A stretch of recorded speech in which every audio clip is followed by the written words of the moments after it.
विधान परिषदेचे शिवसेनेचे आमदार सचिन भाऊ अहिर आपल्या बरोबर आहेत। सचिन सर, तुमचे नेते आहेत, संजय राऊत खासदार आहेत, त्यांनी एक दावा केलाय की काल उपमुख्यमंत्री एकनाथ शिंदे दिल्लीवारी केली, परंतु ती दिल्लीवारी स्वतःच्या मुख्यमंत्री पदाकरता त्यांनी केलेली आहे। अमित शहांकडे त्यांनी याच्या मुख्यमंत्री पद द्या अशी मागणी केलेली आहे।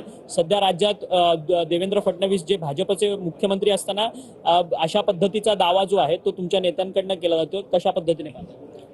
एक तर जो त्यांनी युक्तिवाद केलेला आहे, कुठच्याही राजकारणामध्ये जो व्यक्ती असतो तो विश्लेषण करतो। एकतर अधिवेशनचा सत्र सुरू आहे, गुरुपौर्णिमा आहे आणि तातडीने दिल्लीला जाणं म्हणजे एकतर गुरूंचा आशीर्वाद घेण्यासाठी असेल किंवा काहीतरी अशी राजकीय परिस्थिती निर्माण होते त्यावेळीच जी मंडळी असेल ती दिल्ली सवारी करतात, दिल्ली दरबारी जातात आणि म्हणून त्यांनी हा युक्तिवाद केला असेल। कारण ते त्या भागातले खासदार आहेत, त्यांच्याही अंतर्गत संबंध आहेत, त्यांनाही माहीत असते ते कोणाला कोण भेटू शकतो, काय भेटू शकतो। कारण काय दिल्लीमध्ये काय तुम्ही लपून नाही जाऊ शकत, प्रोटोकॉल असतो आणि कदाचित त्यांनी या गोष्टीला त्यांना माहिती असल्यामुळेच त्यांनी तो हे मांडण्याचं काम केलं असावं।